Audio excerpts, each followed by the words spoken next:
하나님 말씀을 먼저 좀 보겠습니다. 로마서 8장 28절 말씀입니다. 로마서 8장 28절 말씀. 우리가 너무 잘 아는 말씀이고 다 암송하는 말씀인 줄로 압니다. 로마서 8장 28절 말씀 함께 한 목소리로 읽고 우리 하나님 말씀에 아멘으로 주님께 이 말씀을 올려드리며 함께 읽기를 원합니다. 시작. 우리가 알거니와 하나님을 사랑하는 자 곧 그의 뜻대로 부르심을 입은 자들에게는 모든 것이 합력하여 선을 이루느니라. 아멘. 아멘. 오늘 예배는 좀 컴팩트하게 진행하고 있습니다. 오늘 예배를 마치자마자 예배팀과 함께 서울 왕성교회로 부지런히 이동해야 합니다. 다른 마이크 좀 뮤트 좀 다 시키셨어요? 네. 됐어요? 네. 그러면 이 모니터 소리를 아예 그냥 죽여주세요. 네. 조금 제가 예배를 마치자마자 서울 왕성교회로 우리가 이동을 해야 됩니다. 그곳에서 오늘 3시 반부터 왕성교회 여호서 청년부 수련회 예배가 시작되고요. 그래서 우리 예배팀이 외부로, 공식적으로는 외부로 처음 사역을 나가는 날입니다. 왕성교회로부터 3주간의 사역을 요청받았는데 일단 오늘과 다음 주 이 2주간은 가기로 했고 그 이후로는 좀 더 지켜봐야 될 것 같습니다. 모든 성도님들께서 기도로 함께 해주시면 감사하겠습니다. 수련을 준비하면서 주신 마음이 있는데 조금 먼저 나누고 말씀을 전하려고 합니다. 마태복음 11장 12절 말씀입니다. 세례 요한의 때부터 지금까지 천국은 침노를 당하나니 침노하는 자는 빼앗느니라. 천국은 침노를 당한다. 침노하는 자가 천국을 빼앗는다. 예수님께서 하신 말씀인데요. 이 말씀은 사실 우리 성경으로는 좀 너무 부드럽게 번역이 되어 있습니다. 원래 본래의 뜻은 천국이 폭력을 당한다는 거예요. 침범을 당한다는 겁니다. 그래서 폭동을 일으키는 그 폭력배들이 강제로 그것을 빼앗는다. 예수님의 말씀입니다.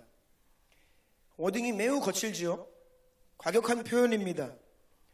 이것은 하나님의 나라가 얼마나 위대하고 얼마나 큰 가치가 있는지, 그래서 그 하나님의 나라를 자기 것으로 만들기 위한 이 성도들의 태도가 어떠해야 되는지에 대해서 예수님께서 매우 직설적으로 말씀하신 것입니다. 여러분, 천국은 침노하는 자가 빼앗습니다. 아멘. 하나님의 나라를 위하여 우리가 이 전투적인 태세를 가지고 그 나라를 추구하는 자가 하나님의 나라를 얻게 될 것입니다. 사탄이 지금 이 세상에서 왕노릇을 하고 있습니다. 공중 권세를 잡고 있습니다. 이 땅이 자기 땅이라고 주장을 하고 있어요. 버티고 있습니다. 사탄이 예수님 시험할 때 잘 아시죠? 천하만국과 그 영광을 예수님께 사탄이 보여주면서 뭐라고 했습니까? 네가 내게 엎드림 경배하면 이 모든 것을 주겠다. 감히 예수님 앞에서 사탄이 이 땅의 온갖 좋은 것들을 다 보여주면서 뭐라고요? 내 건데 나에게 경배하면 줄게. 자기가 지금 이 땅의 주인이라고 주인 행세를 하고 있어요. 여러분, 교회와 성도들은 고분고분 약해 빠져서 신앙생활하면 안 됩니다. 그래가지고 우리가 이 빼앗긴 나라를 되찾겠습니까? 일제에게 빼앗긴 우리나라, 고통의 역사를 우리는 가지고 있죠. 그 우리나라가 그냥 우리에게 다시 돌아왔습니까? 얼마나 많은 생명, 희생, 인내와 이 고통의 시간들을 우리가 거쳤습니까? 그냥 우리가 수능적으로 얌전하게 역사가 그냥 물 흐르듯 그냥 갔으면 아마 오늘날 대한민국은 없을 수도 있죠. 이 한반도 전 세계에서 보면 너무나 작고 많은 사람들이 알지 못하는 그 나라였는데, 그 작은 나라도 빼앗긴 나라 되찾기 위해서 엄청난 희생과 열정이 필요했는데, 하물며 사탄의 권세 아래 있는 이 온 지구, 하나님 나라로 회복하기 위해서 성도들의 태도가 어떠해야겠습니까? 여러분, 교회는 전투하는 교회입니다. 우리는 침노하는 교회가 되어야 합니다. 영적 전쟁을 싸워야 하고 반드시 승리해야 하는 것입니다. 그래서 우리의 목표는 안정적인 게 아닙니다. 평온한 것이 아닙니다. 문제없는 그런 순탄한 것을 우리는 추구하지 않아요. 적당히, 여러분, 하나님 나라에는 어울리지 않습니다. 전쟁을 하는데 적당히 해요? 아니요. 여러분, 더 큰 불을 사모하시길 축복합니다. 더 큰 성령의 능력으로 무장되시고 영혼을 살리고 가정을 치유하고 열방을 추수하는 그 꿈을 꾸시길 축복합니다. 적극적으로 하나님께 나아가 예배하고 적극적으로 기도하고 열렬히 예배하고 힘을 다해 생명을 다해 예수님 사랑하고 섬기는 저와 여러분, 우리 주나님교회 되기를 축복합니다. 오늘 말씀을 좀 나누겠습니다. 엔타임 처치 5번째 시간인데요, 제목을 같이 한번 읽어볼까요? 시작. 데스티니, 성령의 권능, 거룩과 순결. 데스티니, 성령의 권능, 거룩과 순결, 이란 제목으로 하나님 말씀을 나누겠습니다. 앞으로 짧게는 2주, 3주 정도 이 세 가지, 데스티니, 성령의 권능, 거룩과 순결, 이것에 대한 메시지를 나눌 예정입니다. 제가 2주 전 주중 기도회 때 이 세 가지를 나누었습니다. 마지막 시대를 살아가는 우리 성도들과 교회 가운데 회복되어야 할 세 가지 영역입니다. 이 세 가지, 다시요, 데스티니, 성령의 권능, 거룩과 순결, 이 세 가지는 바로 예수님께서 가르쳐 주신 기도, 아버지의 뜻이 하늘에서 이루어진 것처럼 이 땅에서 이루어지는 방법입니다. 이 세 가지가, 이것이 마지막 시대를 살아가는 성도들에게 약속된 그 승리가 우리에게 성취되는 방법입니다. 승리하는 교회 가운데 반드시 회복되어야 할 세 가지 영역입니다. 그래서 저는 우리 가운데 하나님께서 이 세 가지를 반드시 회복할 것이라 믿습니다. 본질을 추구하는 참된 교회와 성도들 가운데 이 세 가지 영역에 매우 뚜렷하고 분명한, 그리고 주목할 만한 회복과 돌파를 보게 될 것입니다. 저는 가끔 우리가 살고 있는 지금 이 시대의 발전된 모습을 보면 정말 감탄이 나옵니다. 우리가 문명 속에서 파묻혀 살기 때문에 얼마나 대단한 세상에 살고 있는지 잘 모를 때가 있지만, 우리가 조금만 생각을 해보면 정말 우리는 위대한 세상에서 살고 있습니다. 저는 지구 반대편에 있는 사람들과 거의 시간차 없이 전화할 수 있는 것도 사실 되게 신기해요. 제 기억에 어린 시절에 선교지에서 선교사님들이 저희 집에 전화가 오면 조금 있다가 다 듣고 선교사님 말이 안 들리기 시작하면 그때 이야기해라. 왜요? 말씀을 하시면 여기까지 오는데 시간차가 있습니다. 그래서 제가 이제 그거를 기다리지 않고 대답을 하면 이제 대화가 엉키게 돼 있어요. 다 듣고 이제 대화가 그쪽에서 말이 끝나면 제가 할 말을 해야 됩니다. 근데 요즘에는 뭐 실시간으로 통화가 되고요. 뭐 전화뿐입니까? 화상 회의를 장시간 동안 해도 전혀 무리가 없죠. 제가 대학생 시절이었는데요, 그때 와이파이가 처음 나왔습니다. 대학생 시절에 와이파이가 처음 나왔어요. 컴퓨터에 랜선을 꼽지 않고 대량의 정보가 업로드되고 다운로드 된다는 게 사실 충격이었습니다. 뭐 요즘 세대들은 원래 그런지 알죠. 근데 아닙니다. 너무 신기했어요. 어떻게 선이 없는데 영화 한 편이 내 컴퓨터로 들어오고 이해가 안 되는 거예요. 너무 놀랍죠. 요즘은 이 스마트폰이 너무나 위대합니다. 진짜 스마트폰 정말 장난이 아니에요. 그렇죠? 배가 고프면 어플 하나 딱 열어서 손가락 몇 번 두들기면 그 음식이 우리 집으로, 내가 있는 곳으로 나를 찾아오죠. 예전에는 막 주소도 다 입력해야 되는데 지금은 주소까지 다 찾아줘. 네가 지금 어디 있는지. 우리 젊은 어머니들은 내일 아침 뭐 우리 자녀들 뭐해 먹일까 하다가 잠자기 전에 스마트폰으로 장을 봅니다. 그러면 새벽에 배송이 돼서 아침에 문 앞에 신선한 식재료가 와 있죠. 여러분, 이거 한번 생각해 보세요. 정말 대단한 겁니다. 이거 우리는 놀라운 세상을 살고 있어요. 예전에는 돈 한번 송금하려면 은행 가가지고 페이퍼에다가 얼마 누구에게 송금할 건지 도장까지 찍고 제출해야 돈을 보내줬는데, 지금은 폰뱅킹, 인터넷 뱅킹 하다가 스마트 뱅킹까지 왔는데, 이제는 내 얼굴이 비밀번호고 보안 매체예요. 그렇죠? 내 얼굴만 딱 보여주면 다 그냥 자동으로 됩니다. 저는 이 거대한 비행기가 하늘에 뜨는 걸 보면 너무 신기합니다. 여러분 안 신기하세요? 어떻게 그 거대한 비행기가 그 어마어마한 무게를 가지고 있는데 하늘을 나르죠? 너무 신기해요. 그런데 그것뿐이 아니라 지금은 우주까지 날아갔다가 다시 돌아오고 인공위성을 띄워가지고 인공위성이 우주로 날아가지도 않고 지구로 떨어지지도 않고 계속 지구를 돌고 있어요. 너무나 신기하고 우리는 정말 엄청난 경이로운 세상에서 살고 있습니다. 이 세상 문명이 어느 수준까지 발전할 수 있을까요?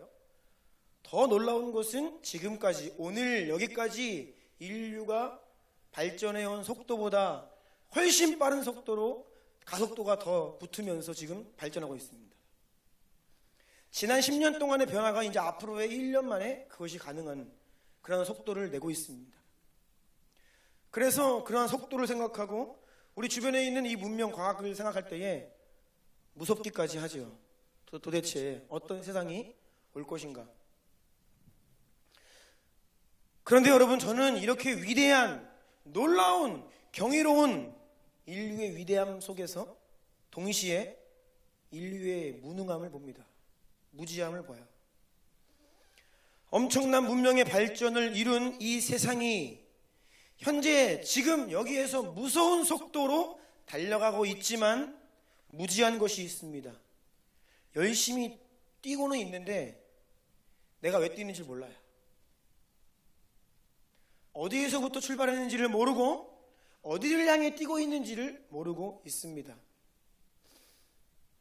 이제는 이 세상이 이 발전하는 속도를 보면 더 이상 멈출 수 없습니다. 누구도 이제 브레이크를 걸 수 없는 지경입니다. 폭발적인 가속도를 내며 달려가고 있는데 우리는, 여러분, 이 세상은 어디를 향해 질주하고 있습니까? 세상은 그것에 대해서 몰라요. 무지합니다. 하지만 하나님께서는 우리 인간 스스로의 힘과 지혜와 노력으로는 결코 알 수 없는 일들을 성경 말씀으로 우리에게 계시해 주셨어요. 아멘. 그래서 성경은 특별 계시예요. 특별하게 하나님의 선택을 받아 하나님을 믿고 성경이 하나님의 말씀이다라고 굳게 믿고 신뢰하고 따르는 자들에게만 알려주시는 특별한 계시다. 이것이 성경 말씀입니다. 성경은 우리의 시작, 우리의 출발과 우리의 종착점, 우리가 어디를 향해 달려가야 되는지에 대해 너무나 명확하게 분명하게 이야기해주고 있습니다. 성경이 말하는 이 세상의 역사는 간단하게 세 가지로 정리됩니다. 따라해 보세요. 창조, 타락, 구속. 창조, 타락, 구속. 이것이 세상의 역사입니다. 하나님께서는 말씀으로 세상을 창조하셨습니다. 우리가 살고 있는 이 세상은 시간과 공간으로 이루어져 있는 3차원 세계입니다. 그렇죠? 시간과 공간으로 이루어져 있는 3차원 세상입니다. 하나님께서 이 세상을 창조하셨어요. 하나님이 시간도 창조하셨고 공간도 창조하셨습니다. 하나님께서 창조하신 이 피조물보다 당연히 하나님은 더 위대하신 분입니다. 그래서 여러분, 시간을 하나님이 창조하셨기에 하나님은 시간을 초월하시는 거예요. 아멘? 하나님이 공간을 창조하셨기 때문에 공간을 초월하시는 겁니다. 성경을 보면 예수님께서 나는 알파와 오메가다.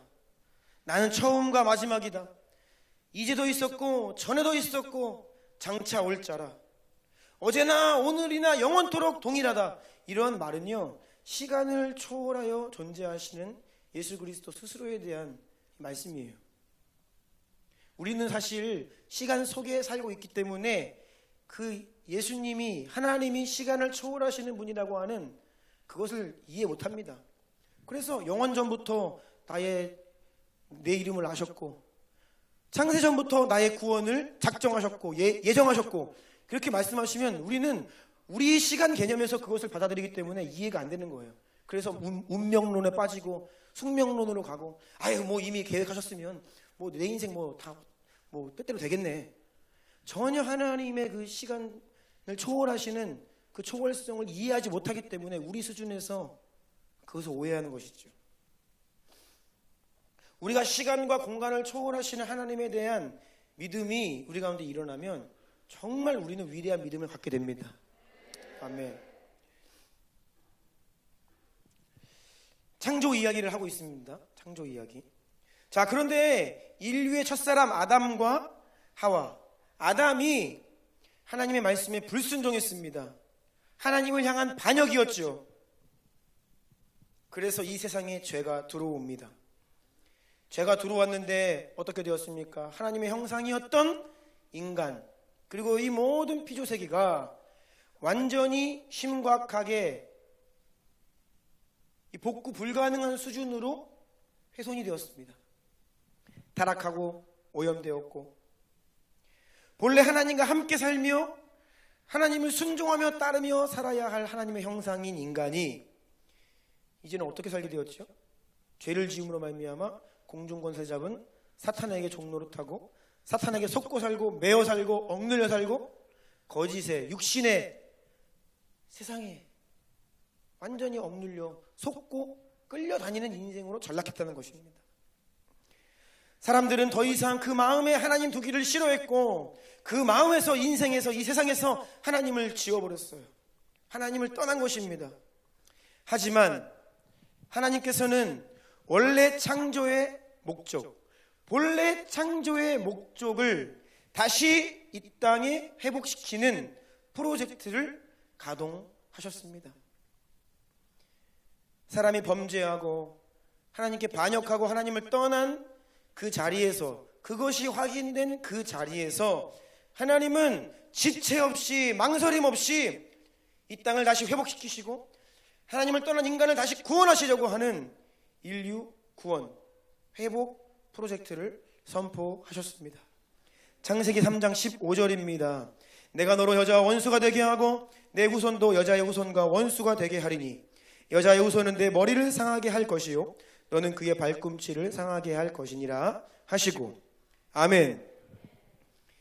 예수님은 죄 문제를 해결하시기 위해 이 땅에서 왕노릇하고 있고 자기 나라다 자기 거다라고 주장하고 있는 그 사탄의 머리를 짓밟으시기 위해 이 세상의 구원과 구속을 위해 이 구원 계획을 선포하셨고 이 계획에 따라 예수님께서 인간의 몸으로 이 세상에 오신 겁니다. 자, 그런데 이렇게 이 땅에 성육신하신 예수님께서 십자가 위에서 인류의 모든 죄악을 다 짊어지시고 그 죄값을 대신 치르시면서 하신 말씀이 있습니다. 다 이루었다. 아멘. 다 이루었다. 아멘. 그런데 우리가 이 말씀을 오해하면 안 됩니다. 창조, 타락, 구속. 이 구속은 구원이라는 뜻입니다. 이 구원과 구속 사역이 예수님의 그 선언으로 마무리되었느냐, 완성되었느냐? 아니요. 그것은 예수님께서 이 땅에 인간의 몸으로 오셔서 이 땅에서 해야 할 역할을 다 이루셨다라는 뜻입니다. 삼위 하나님께서, 성부, 성자, 성령 하나님께서 이 구원의 협약, 신학적인 용어입니다. 구원의 협약. 삼위 하나님께서 이 땅을 구원하시기 위해 프로젝트를 협의하신 거예요. 그래서 각자의 역할을 분담하십니다.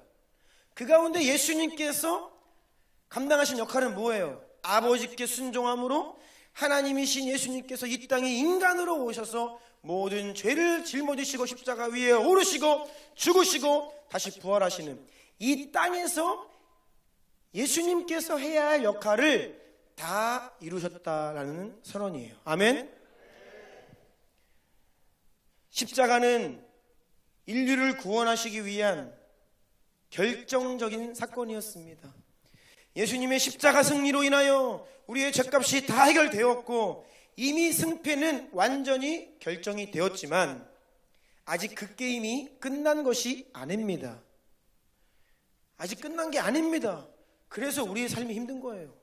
그래서 이 땅 위에서의 삶이 어려운 겁니다. 그래서 우리 가운데 눈물이 있는 것입니다. 고통이 있는 것이에요. 단식이 있는 것입니다. 울부짖음이 있는 것입니다. 왜요? 그 게임이 아직 안 끝났습니다. 정말로 모든 것이 다 이루어지는 날, 그날이 앞으로 속히 올 것입니다. 언제냐? 예수 그리스도 이 땅에 다시 오시는 그날입니다. 새 예루살렘이 하나님으로부터 이 땅에 내려오는 그날입니다. 요한계시록 21장 6절에 또 내게 말씀하시되 이루었도다. 여기에서 이루었도다가 정말로 완벽한 다 이루었다라는 뜻입니다. 이제 정말 끝이다. 이것은 예수님 다시 오신 이후에 그때에 이 땅에 선언될 선포라는 것을 기억하셔야 돼요. 창조, 타락, 구속, 이 구속 사역이 아직 진행형이다. 아직 완성되지 않았다. 그래서 이 모든 일을 다 이루시기까지 결코 쉬지 아니하시는 만군의 여호와의 열심히 지금도 우리의 이 구속, 구원의 완성을 위해 힘을 다하여 일하고 계세요. 우리 하나님은. 아멘. 자, 그렇다면 이 땅에서 하나님의 백성들, 성도들, 그리스도의 몸된 교회, 데스티니가 무엇입니까? 지금 여전히 그 구속사역의 완성을 위해 쉬지 않고 일하시는 하나님, 그 하나님께 순종함으로 그 일을 완수하는 거예요. 아멘. 네, 하나님은 작정을 하셨습니다. 홀로 그 일을 하지 않으시기로. 성부, 성자, 성령 하나님께서 각자 역할이 있다고 하셨죠. 예수 그리스도께서 이 땅에서 해야 될 역할을 다 이루셨습니다. 그런데 남은 과업이 있습니다. 그것은 예수 그리스도의 몸인 이 땅 위의 교회가 감당해야 될 사명입니다. 아멘.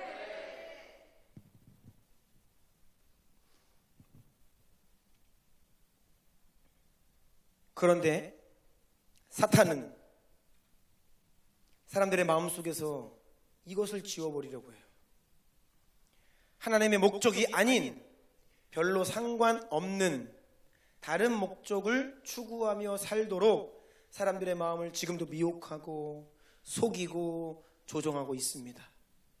심지어 할 수만 있다면 교회까지도, 성도들까지도 하나님의 궁극적인 목적이 아닌 나름대로 가치 있다라고 여기는, 그래 그거 해, 그거야, 그래 그 꿈이다, 야 그거 해라.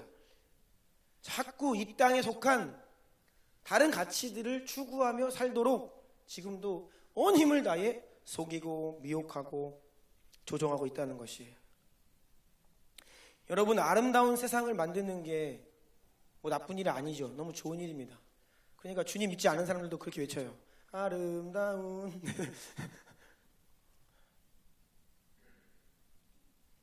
살기 좋은 대한민국을 만드는 것이 너무 좋은 일이죠.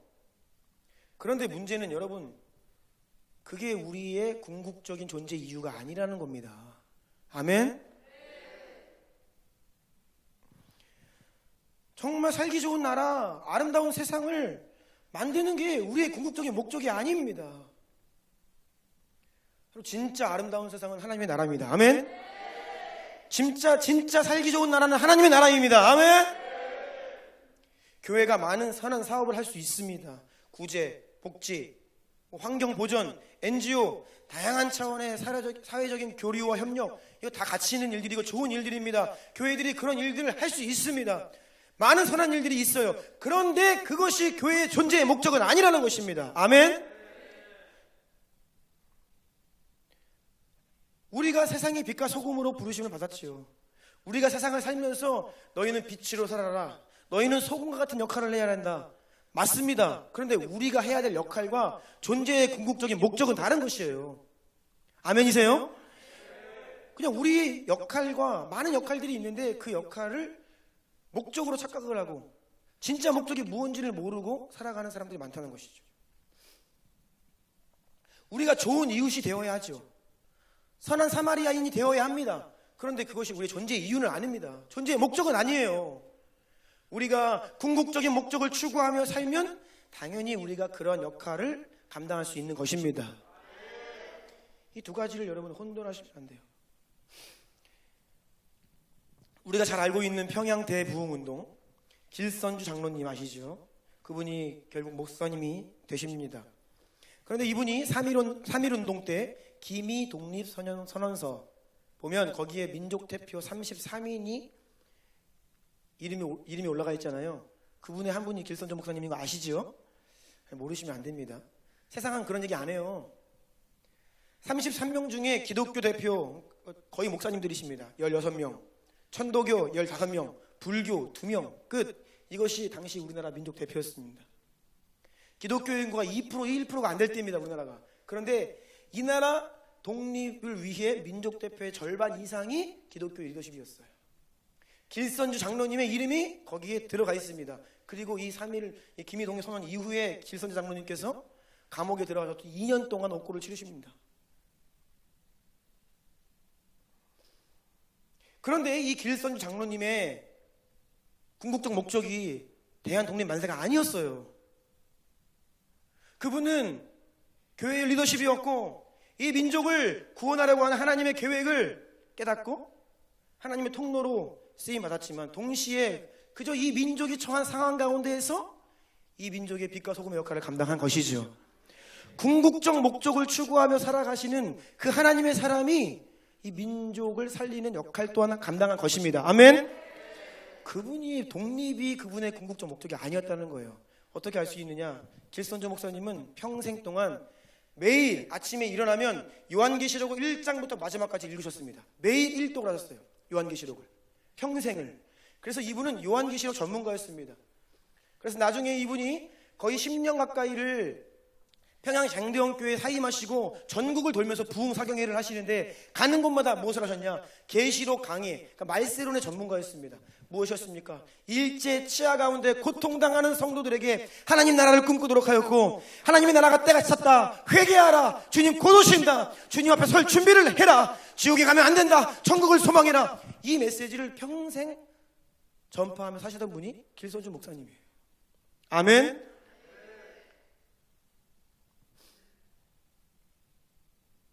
이 땅에 장차 오게 될, 비록 우리 민족이 국가를 빼앗기고 고통 가운데 있고 일제 치하 가운데 독립을 추구하셨습니다.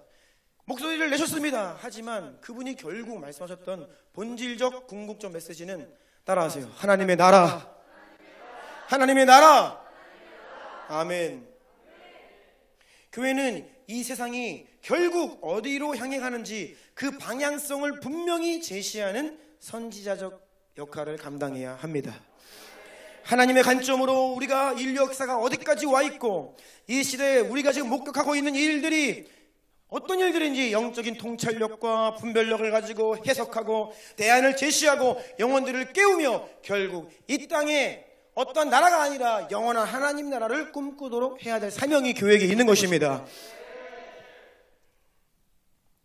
그래서 성도들이, 오늘날의 젊은이들이 어디에 열정을 쏟고 어디에 마음을 들이고 무엇을 추구하며 무엇을 위해 살아가야 되는지 그 목적과 방향성을 일깨워주는 역할을 교회가 감당해야 되는 것이에요. 아멘. 영적인 흐름을 교회가 주도해야 됩니다. 교회가 세상에 끌려가면 안 돼요. 코로나다 뭐다 무슨 기술이 나왔다 막 그런 통에 교회가 끌려다니면 안 되는 것입니다. 교회는 명확하게 진리의 말씀 위에 서서 성령과 진리 안에 거하며 이 영적인 흐름들을 주도해야 되는 것이에요. 아멘. 교회 가운데 부흥이 있고 성령의 불길이 있고 정말 하나님이 살아 역사하시는 기적의 현장이 바로 교회가 되면요, 숫자가 문제 아닙니다. 1% 미만일 때 절반 이상의 민족 대표 역할을 했다고요. 숫자가 문제가 아니에요. 사람이 많아진다고 우리가 영향력 있는 것이 아닙니다. 앞으로 한국교회 교세는 계속 위축될 것입니다. 이것은 거의 돌이킬 수 없는 사실입니다. 계속 교회는 줄어만 갈 것이고, 지금 이 코로나 여파 속에서 안타까운 이야기이지만 이 경매로 매물로 나오는 교회 건물들이 많습니다. 문 닫는 교회들이 많다는 거예요. 하지만 여러분, 위축되지 마십시오. 숫자가 문제가 아닙니다. 단 한 교회라도 주 앞에 깨어 있으면, 성령의 불이 활활 타오르고 있으면 하나님은 그 불씨를 다시 한번 이 한반도 모든 땅 가운데 점화시키실 것입니다. 아멘. 예수 그리스도의 다시 오심은 다양한 차원으로 표현할 수 있지요. 그런데 지금 이 말씀드리는 것들 다 원래 같은 이야기입니다. 정말 사람들이 무엇을 원하는지 그 방법은 모르지만 정말 원하는 것을 들어보면 모든 사람들이 원하고 꿈꾸고 바라고 소망하는 궁극적 솔루션은 예수 그리스도세요. 아멘. 들어보면 저는 오케이, 예수님 모셔야 된다. 그래, 그래서 예수님 모셔야 돼. 맞아, 그래서 예수님 모셔야 돼. 여러분, 정말 교회가 교회다워지는 것을 보고 싶으시죠? 우리 가운데 그 단식이 있잖아요. 하나님, 정말 교회가 교회다워지게 하옵소서. 예수 그리스도께서 다시 오시는 그날에 교회는 완전해질 것입니다. 온전한 성도들의 모습을 보고 싶으시죠? 나 자신을 보며 언제까지 이렇게 약해? 언제까지 이렇게 무너지고? 주님, 저를 변화시켜 주십시오. 변화시켜 주십시오. 그런데 여러분, 정말로 완전히 변화된 여러분 자신의 모습을 예수님 다시 오시는 그날에 보게 될 것입니다. 아멘. 이 세상에 있는 모든 불의, 가난, 아픔, 불평등, 모든 문제들을 해결하시고 영원한 정의, 궁극적 정의를 구현하시는 그러한 세상, 바로 예수님 다시 오시는 그날에 영원한 하나님 나라에서 볼 수 있습니다.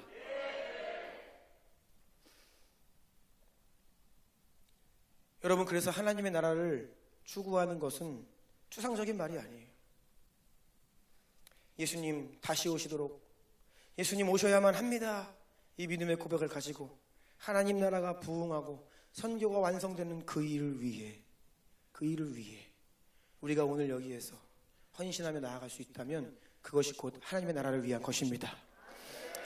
여러분, 그래서 우리는 부흥을 위해 기도해야 합니다. 그래서 우리는 선교 완성을 위해 헌신해야 합니다. 금 대접에 가득 담겨 하나님께 올려져 갈 그 예배와 기도의 분량을 우리가 오늘 여기에서 채워야 하는 것입니다. 오늘 본문 다시 한번 읽어드립니다. 우리가 알거니와 하나님을 사랑하는 자 곧 그의 뜻대로 부르심을 입은 자들에게는 모든 것이 합력하여 선을 이루느니라. 아멘. 여러분, 하나님 사랑하십니까? 네. 아멘. 네. 하나님을 사랑하는 자 곧 그의 뜻대로 부르심을 입은 자. 아멘. 여러분 다 그분의 하나님의 뜻대로 부르심을 받은 자들입니다. 그 뜻대로, 그분의 목적에 따라, 그분의 목적을 이루기 위해 부름받은 여러분들임을 기억하셔야 돼요. 여러분, 우리가 예수님 믿고 하나님 백성 부름받은 게 죽어서 지옥 안 가는, 그냥 죽어서 천국 가는 그러한 목적으로 우리를 부르신 것이 아닙니다. 예수 이름이 그냥 죽으면 천국 가게 하는 그 정도에 불과한 것이 아니에요.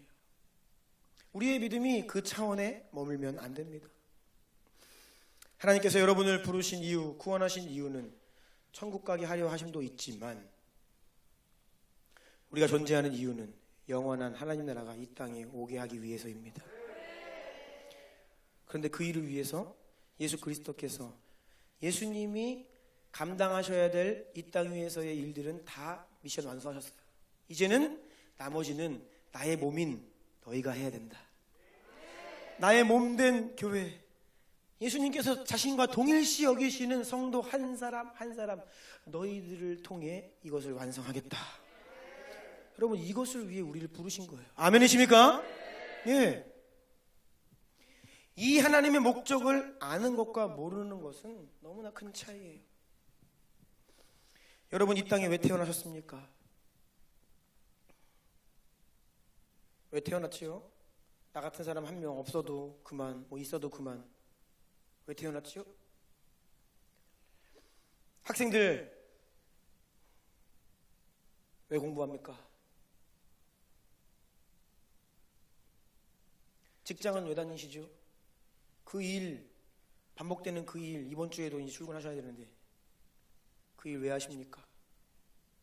사업, 그 사업 왜 하시죠? 결혼하신 분들 결혼은 왜 하셨습니까? 자녀는 왜 낳으셨죠? 아니 뭐 그냥 살다 보니까 남들이 다 하니까. 아니에요. 오늘 우리가 이 땅에서 단 하루라도 더 살 이유가 있다면 그 이유가 무엇입니까? 하나님께서 오늘도 저와 여러분 우리 모두에게 호흡을 주시고 생명을 주셨기 때문에 우리가 이 하루를 살아가는 거예요. 아멘? 하나님의 선하심이, 그 위대하신 선물이 너무나 풍성해서 몰라요. 사람들끼리도 마찬가지죠. 좋은 거 계속 해주면 감사한지 모르죠. 우리가 그래요. 여러분 이 하루를 하나님께서 우리에게 선물로 주신 거예요. 여러분의 의지로 호흡하십니까? 여러분의 의지로 심장이 뛰고 있어요? 아니라고요. 주님이 말씀하시는 거예요. 심장아 뛰라, 호흡아 있으라 말씀하시기 때문에 오늘도 우리가 하루를 허락받아 이 하루를 살아가는데, 그렇다고 한다면 왜 우리가 이 하루를 살아갈 수 있도록 하나님께 허락을 받고 있냐는 것이죠.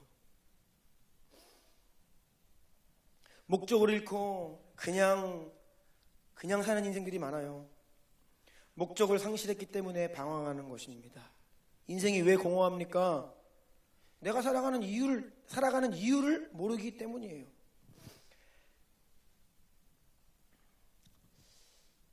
제가 목사가 되었는데 제 인생이 이 길로 올 수밖에 없었던 이유가 있습니다. 그것은 어머니의 서원기도입니다. 우리 백전사님의 서원기도 때문에 제가 여기 있습니다. 백전사님께서 저를 뱃속에 가지셨을 때에 임신하신 사실을 모르고 몸이 너무 허약하셔서 감기하고 강한 약들을 많이 드셨어요. 장기간. 그런데 뒤늦게 임신 사실을 확인하셨고 의사에게 이러한 약을 먹고 있다, 이러한 약들을 이렇게 먹어왔다, 이 기간 동안 그걸 얘기했더니 의사가 말하기를 그러면 거의 그때 말로는 기형을 가진 아이가 태어날 거다, 그렇게 그 말을 들으셨어요. 그래서 그때부터 우리 백전사님의 머릿속에서 기형, 장애 완전히 사탄이 주는 이 생각으로 마음이 장악을 당하신 거예요. 그래서 안절부절 못하시고 정말로 막 나쁜 생각도 하시고, 그러면서 결국 벼랑 끝에 몰려서 어떻게 기도하셨냐? 하나님, 건강한 아기만 주시면 바치겠습니다. 네. 건강한 아기만 주시면 다른 거 필요 없습니다. 건강한 아기만 주시면 그냥 하나님께 드리겠습니다. 그렇게 서원 기도를 하셨어요. 하나님께서 이 기도에 응답해 주셔서 건강히 태어났습니다. 그렇죠? 어디 좀 모자라 보이나요? 그때 그 약을 좀만 덜 드셨으면 제가 키가 더 컸을 수 있을 텐데, 네. 좀 아쉽죠, 키가 작은 것이. 네. 그렇게 저는 제 의지와는 전혀 상관없이 저와 상의도 안 하시고, 그렇죠? 그렇게 제 인생을 송두리째 일방적으로 주님께 드리셨습니다. 요즘 시대의 부모님들은 서원 안 하죠. 서원 안 합니다. 제가 12년 동안 사역을 했습니다. 12년 사역하면서 내 자녀 하나님께 서원했어요 라고 말씀하시는 부모님 단 한 분도 못 봤습니다. 요즘에는 거의 서원이 희귀하죠. 아무도 안 합니다, 서원을. 그만큼 서원이 희귀해졌고 또 사람들 가운데 매우 부정적으로 서원을 생각하는 게 있어요. 정말로 주변에 저도 이렇게 신학대학원 가보니까 저처럼 본인의 의사와는 전혀 상관없이 그냥 끌려온 사람들이 굉장히 많더라고요. 요즘 시대에 누가 목사 되려고 하겠어요? 다 그냥 끌려온 거죠. 그렇죠? 그런데 서원에서 부모님이 서원해서 이 길을 가는데 행복하지 않은 그런 인생들이 있는 거죠. 사람들이 서원 잘못됐어 이렇게 이제 판단을 하는 겁니다. 잘못된 판단입니다. 여러분 그렇게 따지면 서원 안 하고 잘못 사는 사람이 얼마나 많은데요, 그렇죠? 사람들은 꼭 그렇게 자기 생각대로만 세상을 바라보려고 해요. 자식을 주님께 내어 바친다. 물론 우리가 이 자녀가 하나님의 사람이 되길 원합니다. 그런 차원에서 헌신은 하지만 정말로 이 목사로 선교사로 그냥 이 인생을 나시린으로 막 드리는 일들을 오늘날에는 하지 않는다는 거예요. 그런데 제가 이 지난 주 중에 기도를 하면서 하나님께서 굉장히 저에게 이전과는 다른 차원의 새로운 마음과 깨달음을 부어주셨는데 그것은 서원에 관한 것이었습니다. 이 데스티니에 대해서 제가 하나님께 여쭙고 묵상하는 가운데 하나님께서 이 서원에 대한 이전과 전혀 다른 차원의 믿음을 깨달음을 제 안에 부어주셨는데 그것은 바로 오늘날 많은 사람들이 생각하는 것처럼 서원이 자녀들의 인생을 발목 잡는 것이 아니라 그들의 의지와 상관없이 상의도 안 해보고 일방적으로 그냥 아이의 인생을 마음대로 어떻게 하는 그런 차원의 일들이 아니라 따라해보세요. 서원은 은총이다. 서원은 복이다. 제 안에서 이 내적 음성이 서원은 은총이다.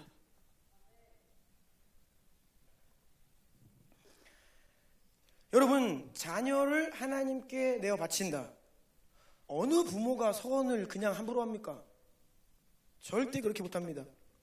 서원은 아무나 할 수 있는 것이 아닙니다. 서원은 결코 섣불리 할 수 있는 것이 아닙니다. 그리고 서원은 보통 계기가 아니면 인간 스스로 할 수 있는 것이 아니에요.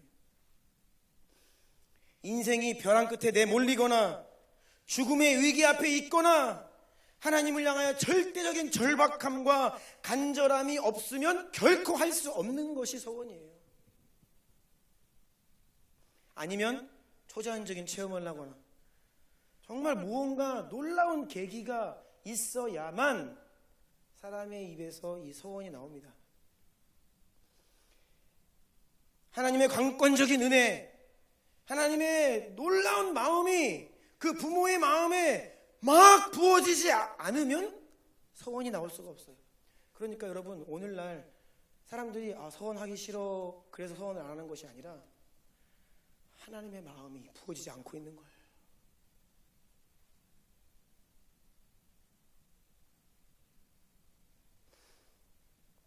저도 제 자녀가 저처럼 우리 전박 선교사님처럼 목사나 선교사 되었으면 좋겠어요. 저는 정말로. 그리고 목사 선교사가 꼭 아니더라도 무슨 일을 해도 정말로 사도적인 권능과 기름 부으심을 가지고 결국은 영혼들을 막 살려내고 교회를 세우고 주님의 다시 오시기를 예비하는 그러한 사도적인 일꾼 되기를 간절히 원합니다. 그래서 그렇게 기도도 합니다. 그런데 제가 감히 서원은 못해요. 서원은 못해요. 그런데 제가 어렸을 때부터 이 아버지 어머니가 저를 위해 기도해 주시던 그 내용들이 아직도 기억이 납니다.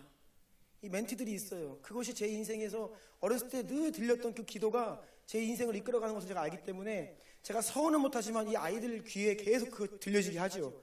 정말 어떻게 살아야 되는지 계속 끊임없이 들려지게 합니다. 그래서 이 기도가 이 아버지의 음성이 이들의 마음에 새겨져서 평생 좀 그렇게 살았으면 좋겠다 이런 마음을 가지고 기도를 하죠. 그런데 제가 감히 서원을 못해요.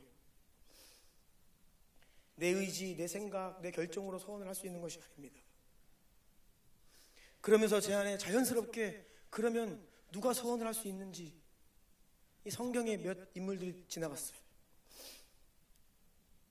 자녀가 태어나기 전부터 이 인생을 주님께 드린 인생이 누구였나? 삼손, 사무엘, 세례 요한. 이들의 출생 과정을 보면 공통점이 있습니다.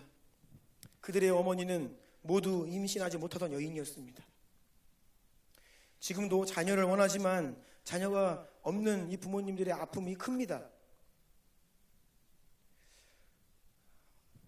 그런데 이 세대가 지금 자녀를 안 가지려고 하죠. 그렇죠? 지금 완전히 지금 반대 방향으로 가고 있는 거예요.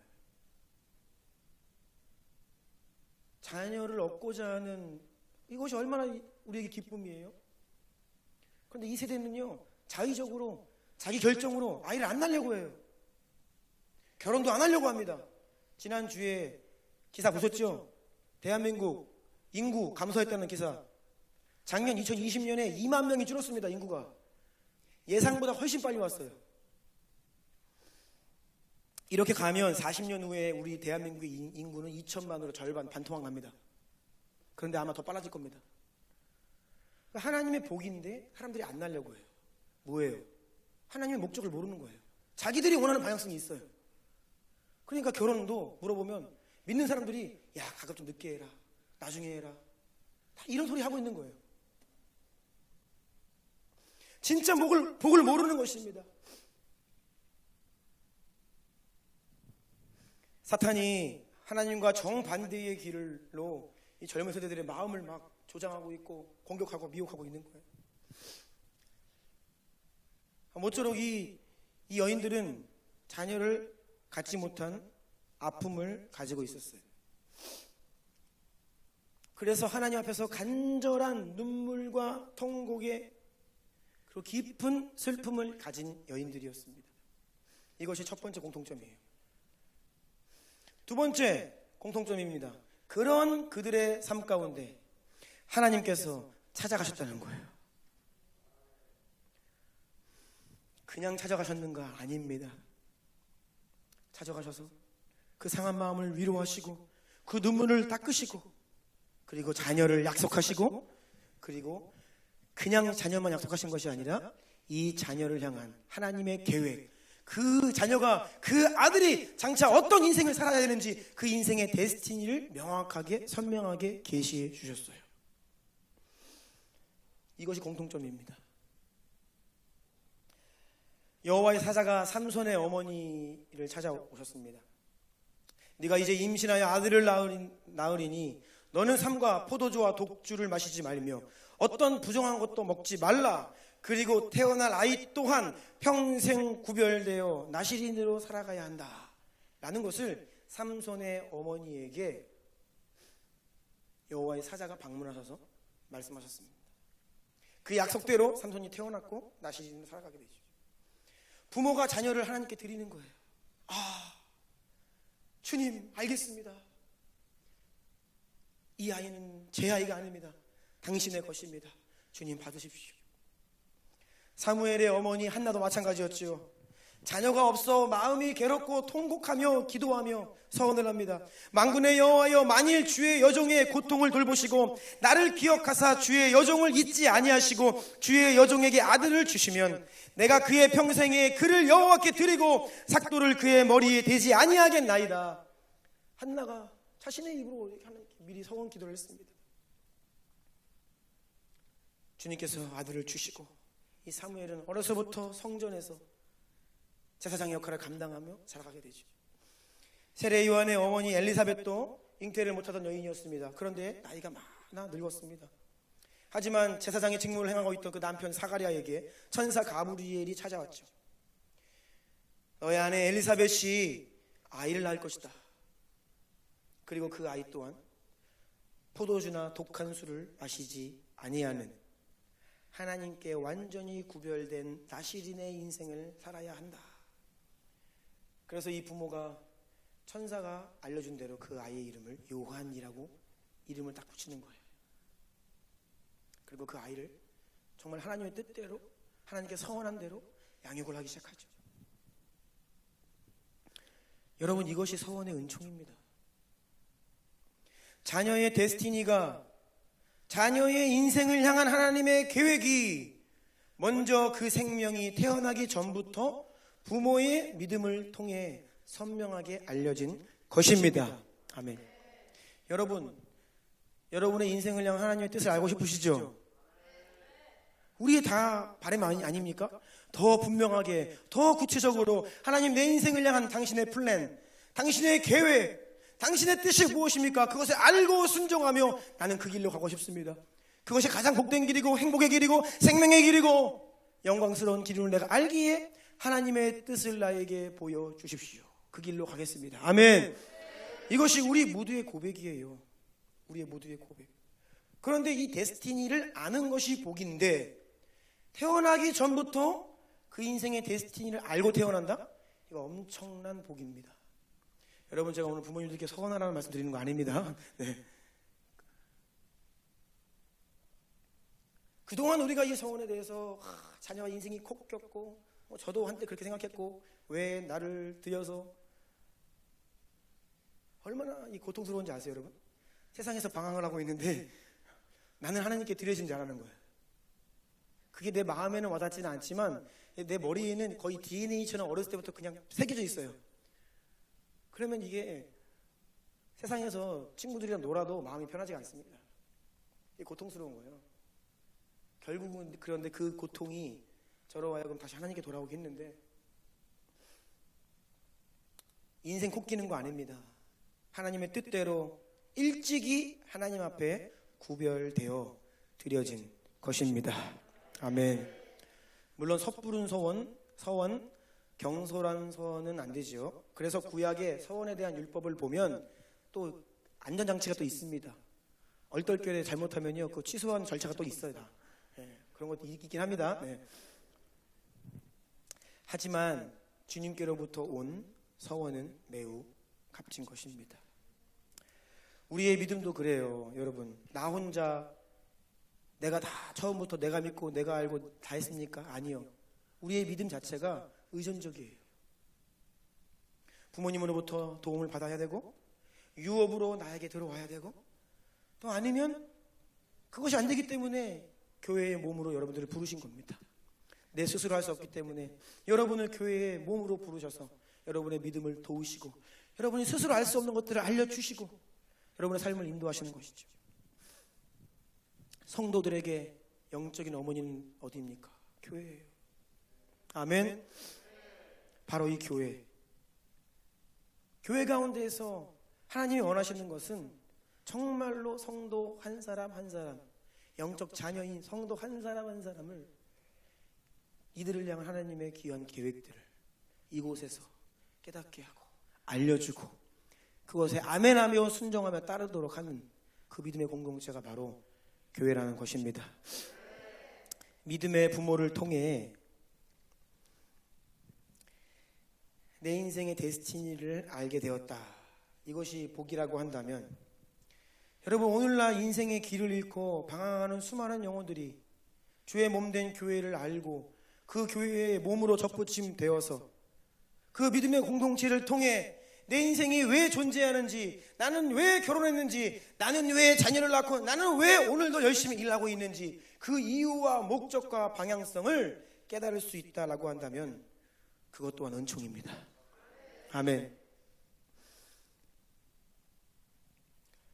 저는 그래서 믿고 바라고 확신하고 기도하는 것은 오늘날 이 시대의 모든 교회가 또한 우리 주나임 교회가 여러분 한 분 한 분의 인생의 데스티니가 발견되는 자리가 바로 이곳입니다. 그 데스티니가 풀어지는 자리가 바로 이 자리입니다. 아멘. 그래서 먼저 교회가 데스티니가 명확해야 돼요. 교회가 먼저 데스티니가 명확해야 그 선명한 목적과 부르심 아래 성도들의 인생이 정렬되는 것입니다. 아, 내가 이것을 위해 존재하는구나.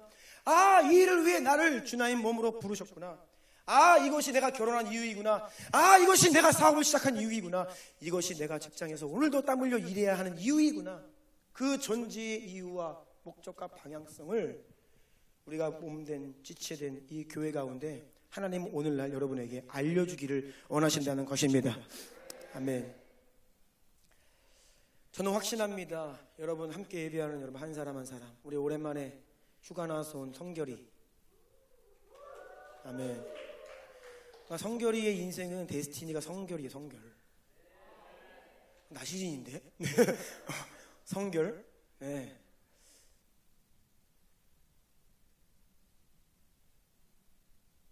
한나도 그렇고.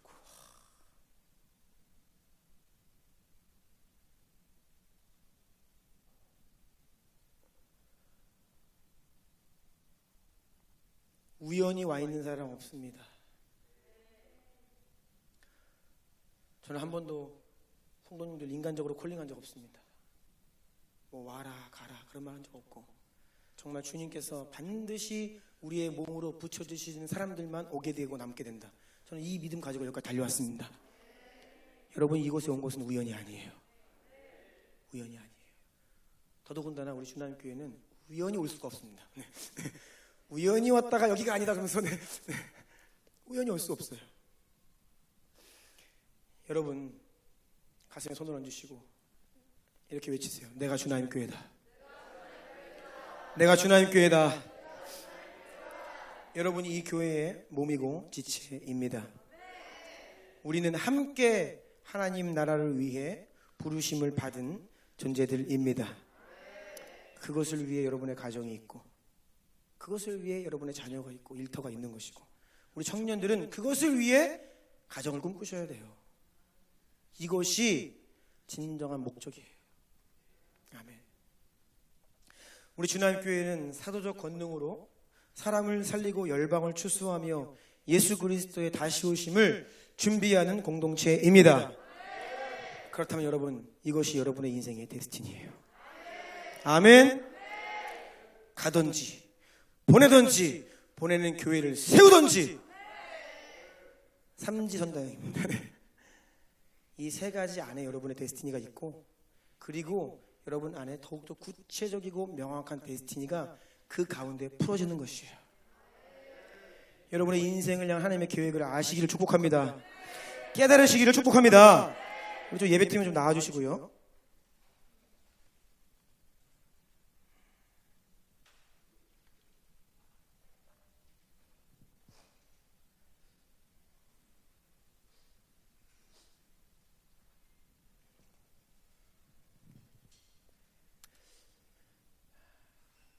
야곱이라고 하는 사람의 인생을 보면 그 야곱의 인생을 향한 하나님의 뜻이 있죠. 하나님의 계획이 있습니다. 그런데 그 야곱이 그 하나님의 뜻을 온전히 깨닫지 못하고, 그 하나님 앞에 자신이 어떠한 존재로, 모습으로 서야 하는지에 대해서 계속 방황하는 거예요. 자기 생각, 자기 아젠다 가지고 나름대로 추구해 보려고 하지만 하나님이 원하시는 게 그게 아니었죠. 그러니까 그 인생이 뭐라고 고백합니까? 험악한 세월이었다. 정말 험악한 고난이 많았던 인생입니다.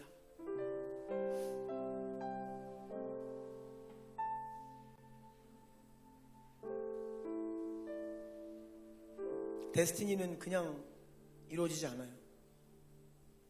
원수가 온 힘을 다해 그것을 방해하고 있는 거예요. 그것이 이루어지면 안 되기 때문에 한 사람이 자신을 향한 하나님의 뜻을 깨닫고 그것에 온전히 믿음으로 아멘으로 반응하며 인생을 주님께 드린다? 이거 엄청난 일이거든요.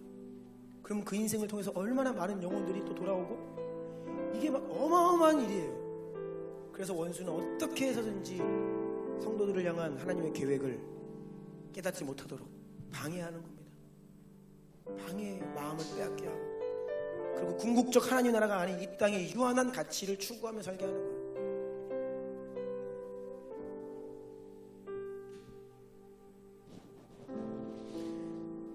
여러분들이 궁극적인 이 데스티니를 깨닫고 이 부르심에 여러분의 인생을 하나님께 드릴 때에 여러분 안에, 여러분의 가정 안에 진정한 회복이 시작되는 것입니다. 닫혀있던 문들이 열리게 될 것입니다. 데스티니를 깨닫고 그것을 위해 달려가기 시작할 때에 묶였던 것들이 풀어지기 시작하는 거예요. 아멘. 왜입니까? 우리의 인생, 우리의 건강, 우리의 모든 것들은 다 하나님께서 하나님의 목적을 이루기 위해 우리에게 주신 것들이에요. 잠깐 맡기신 것들입니다. 그것이 본래의 목적대로 사용되고 흘러갈 때에 하나님은 문을 더 여시는 거예요. 여러분, 인생 가운데 무언가 모르게 답답함이 있어요? 내 가슴에 무언가 눌림이 있습니까? 무언가 잘 안 됩니까? 자꾸 나는 뭐만 하면 막혀요? 넘어집니까? 사건 사고가 끊이지 않아요? 그럼 여러분, 하나님께 물어봐요. 질문해야 될 때입니다. 하나님, 제가 무엇을 하기를 원하십니까? 하나님, 제가 어떻게 반응하기를 원하십니까? 하나님이 여러분의 인생을 향해 무언가 원하고 계시는 거예요.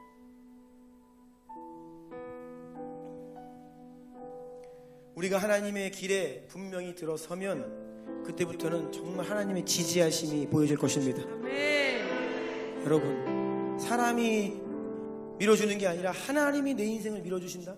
하나님이 내 뒤에서 딱 백업을 해주시고 지지해 주시고 밀어주신다? 이거 엄청난 인생입니다. 저는 여러분 모두가 그런 인생 살기를 축복합니다. 아멘. 우리는 다 그러한 계획이 있고 그러한 목적이 있고 그러한 은총이 이미 부어진 자들이에요. 우리가 깨닫고 아멘하고 헌신하며 달려가기만 하면 하나님은 여러분의 인생을 회복시켜 주실 것입니다.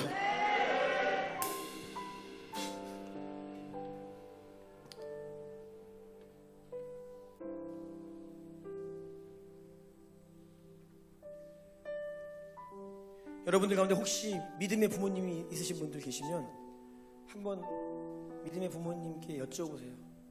엄마는, 아빠는 제가 어렸을 때, 제가 뱃속에 있을 때 어떤 기도 해주셨어요, 저에게? 혹시 제가 어떤 삶을 살았으면 좋겠다라고 생각하셨어요? 한번 여쭤보세요. 그리고 믿음의 부모님이 안 계십니까? 저는 어렸을 때 하나님께로부터 마음을 받아 저에게 이야기해주고 기도해줄 부모가 없습니다. 괜찮아요. 그래서 하나님께서 교회로 부르신 겁니다. 네. 공동체의 비전을 바라보세요. 우리 청년들, 공동체의 비전을 바라보세요. 그것을 위해 예진이, 예린이 인생이 존재하는 거예요. 아멘, 아멘. 그것을 알면 너들의 인생이 값진 것이고, 아멘. 오늘도 살아갈 이유가 있는 것이고, 아멘. 어떤 일을 만나도 포기하지 않고 믿음으로 돌파할 수 있는 힘이, 능력이 생기는 것입니다. 아멘. 우리 그 자리에서 다 한번 일어나 볼까요?